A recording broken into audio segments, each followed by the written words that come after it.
Mari kita lihat Kisah Rasul 28.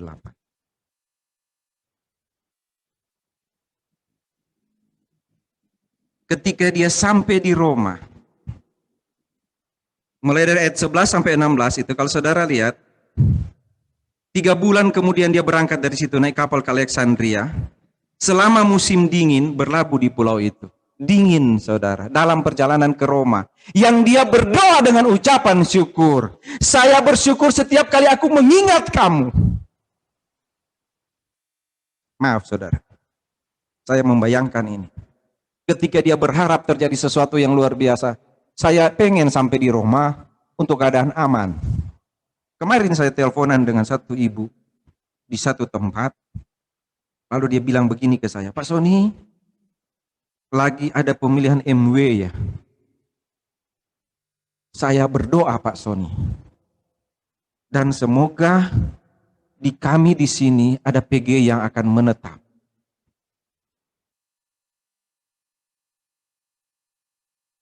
Karena Pak Julius Ulaan sudah tidak ada.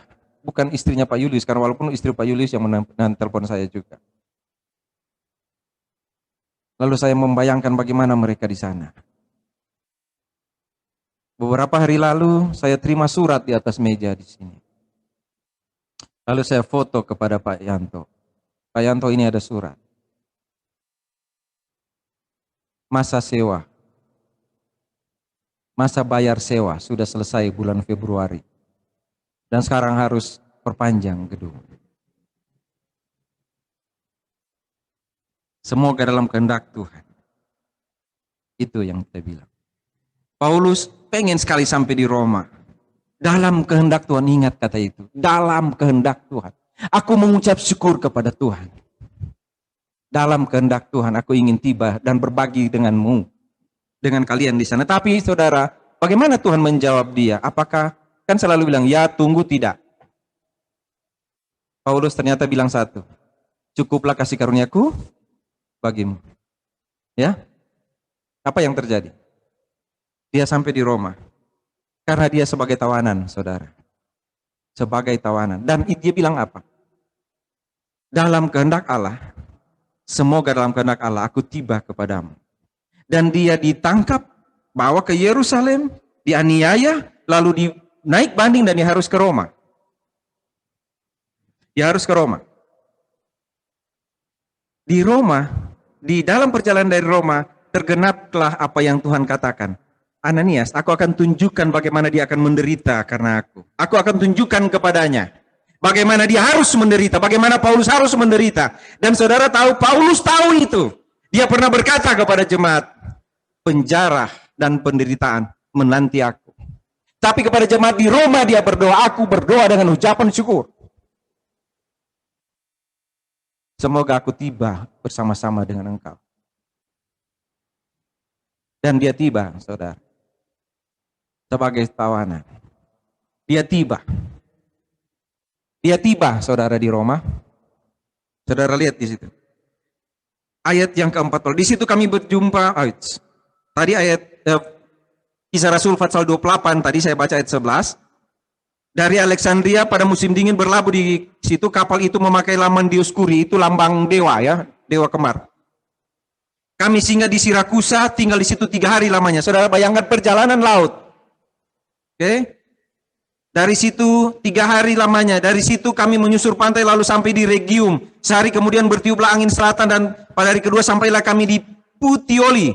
Di situ kami berjumpa dengan anggota-anggota jemaat dan atas undangan mereka kami tinggal 7 hari bersama-sama mereka. Sesudah itu kami berangkat ke Roma. Saudara lihat, tawanan, sulit, tapi selalu ada anak Tuhan, selalu ada saudara seiman yang akan menguatkan Paulus dalam penderitaannya, dalam pelayanannya. Maka tidak salah ketika pada awalnya dia berdoa dengan ucapan syukur. Dari awal dia tahu dia akan menderita. Dari awal dia tahu dia akan bertarung dalam pelayanan. Tapi dia bilang kepada jemaat di Roma, aku mengucap syukur setiap kali aku mengingat kamu. Oh, saya menderita, tapi kamu hebat.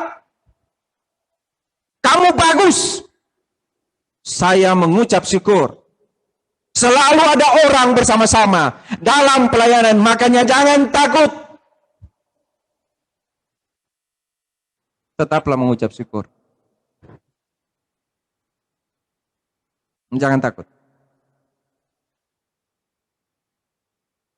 Kami berangkat ke Roma. Saudara-saudara yang di sana telah mendengar tentang hal ihwal kami, dan mereka datang menjumpai kami sampai di Forum Appius dari Tres Taberne. Ketika Paulus melihat mereka yang mengucap syukur kepada Allah, lalu kuatlah hatinya. Ketika ada orang rindu melayani, dorong saudara. Karena ada orang lain di sana yang akan mendorong dia kalau kita tidak dorong dia. Itu seperti yang Paulus alami. Jangan jadi pengecut, saudara. Jangan jadi orang percaya yang cuma bersyukur ketika khotbah minggu lalu. Allah setia. Mengucap syukurlah hari ini. Mengucap syukurlah kalaupun Allah menjawab doa kita tidak seperti yang kita pikirkan. Karena Allah selalu beri kesempatan kepada Paulus untuk melayani Tuhan. Untuk bertemu dengan orang-orang kuat. Untuk bertemu dengan orang-orang hebat yang melayani Tuhan. Tidak ada siapa-siapa di sana. Mereka sendiri di sana di jemaat itu, dan mereka bertemu dengan Paulus. Saudara, saya dapat membayangkan bagaimana sukacitanya mereka lihat Paulus. Atau mungkinkah mereka lihat dengan air mata, kenapa hamba Tuhan yang hebat ini? Kenapa dia datang sebagai tawanan? Kenapa Tuhan beri kesempatan seperti itu padanya? Tapi Paulus sudah bilang kepada jemaat di Roma, aku akan ke Roma. Aku bersyukur. Aku bersyukur. Dia tidak tahu apa yang Tuhan jawab. Enggak. Maka dia menggunakan kata semoga. Dia tidak tahu. Bagaimana Tuhan menjawab itu? Dia tidak tahu. Saudara. Dan mereka tiba di Roma. Setelah kami tiba di Roma, Paulus diperbolehkan tinggal di dalam rumah sendiri bersama-sama dengan seorang prajurit yang mengawalnya. Lalu ayat 17, 3 hari kemudian Paulus memanggil orang-orang terkemuka bangsa Yahudi. Paulus sebagai tawanan. Memangnya Paulus tawanan Romawi? Bukan. Paulus bilang dia adalah tawanan roh. Setiap anak Tuhan selalu akan diarahkan Tuhan untuk tiba di tempat di mana dia ingini. Tetapi kita tidak tahu sampai dalam keadaan apa kita sampai di sana. Paulus menunjukkan walaupun dalam keadaan sulit, dia bilang duluan kepada jemaat di Roma, aku tetap mengucap syukur. Aku mengucap syukur kepada Allah. Kalau aku ingat kamu. Aku ingin tiba dan berbagi. Dan saudara tahu di Fatsal 16 tadi yang saya sudah bilang, saudara boleh baca. Ada orang-orang di Roma yang dia kenal. Bahkan dia bilang ada orang Kristen sebelum aku. Kepada jemaat bukan Yahudi. Saudara boleh baca semua di situ. Ya salam. Itu ayat 7. Salam kepada Andronikus dan Yunias, saudara-saudaraku sebangsa yang pernah dipenjarakan bersama-sama aku. Itu orang-orang yang terpandang di antara para rasul dan telah menjadi Kristen sebelum aku. Ada orang-orang juga yang dipenjarakan bersama-sama dengan Paulus di Roma. Tapi mereka tetap setia. Jadi apa yang Paulus bilang? Aku selalu mengucap syukur kepada Tuhan. Supaya aku tiba bersama-sama dengan kamu. Aku selalu ingat kamu dalam doaku. Aku ingin kamu berbagi kepadaku tentang imanmu yang luar biasa. Saya sudah dengar imanmu. Saya pengen lihat. Satu waktu seorang hamba Tuhan datang di sini. Di P6, P1 ini. Lalu dia berdiri di situ dan dia bilang begini. Di luar sana dia berdiri, dia bilang begini ke saya. Saya selalu dengar GABSD. Ternyata tidak seperti yang saya dengar. Karena dia berdiri di depan situ. Jadi yang ada di pikiran dia tempat ibadah itu di situ. Wah, kalau dengar BSD bukan main. Ternyata segini aja katanya. Di situ dia. Di luar situ kan, yang di tempat di ruang tunggu itu. Ternyata segini aja. Saya bilang, iya, tapi syukur banget kita sudah ada ini di sini. Jemaat sudah berkorban. Puji Tuhan lah. Oh iya begitu ya Pak Soni. Ya bagus lah. Harus tetap ini. Harus tetap kuat lah Pak. Iya. Dia bilang iya. Saya bilang mau masuk. Boleh. Ya. Masuk sampai situ.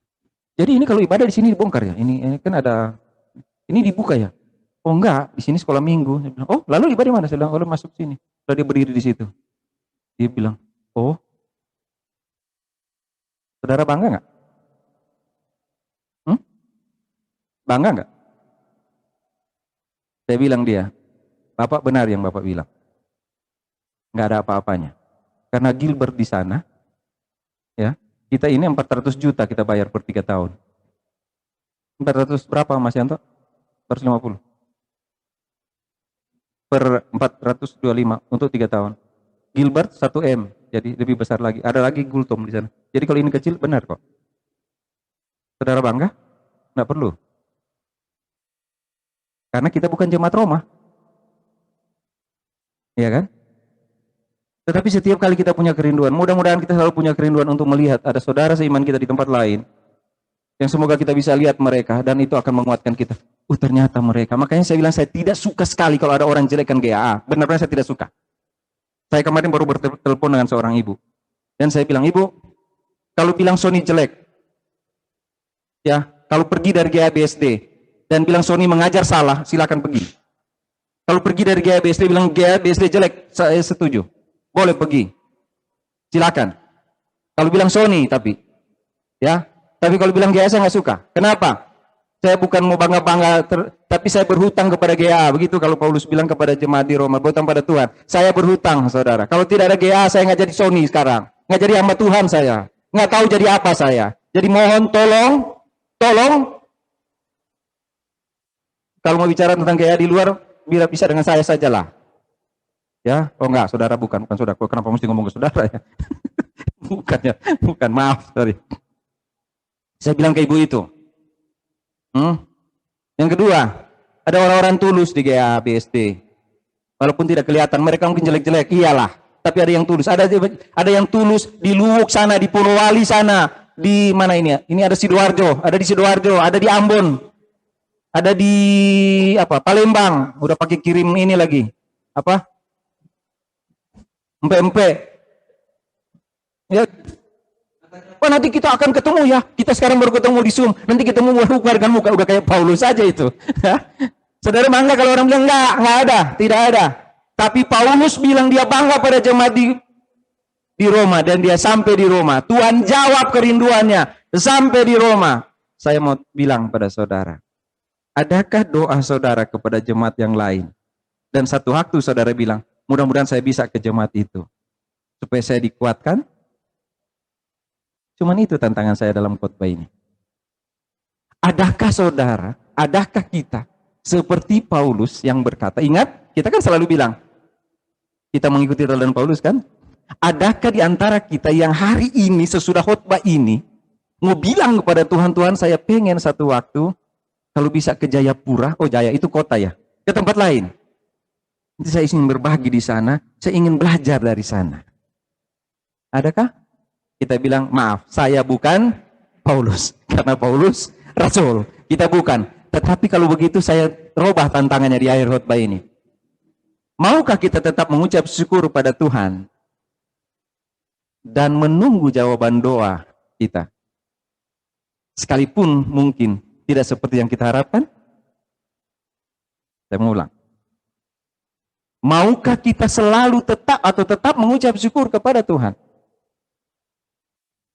Ya, berdoa meminta kepada Tuhan dengan kerinduan yang meluap-luap untuk tetap melayani Tuhan dan menunggu Tuhan menjawab doa kita sekalipun itu tidak sesuai dengan yang kita harapkan.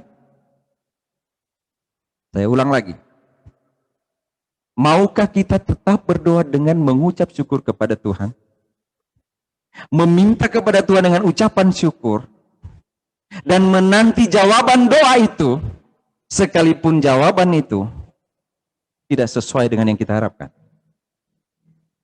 Saya ulang satu kali lagi. Karena ini lagi ngomong buat diri sendiri nih. Maukah kita tetap mengucap syukur pada Tuhan? Ya. Berdoa meminta sesuatu kepada Tuhan, terutama dalam pelayanan. Sudah tambah pelayanan ini di terakhir ini. Ya, dan siap menunggu jawaban Tuhan sekalipun itu berbeda dengan yang kita harapkan.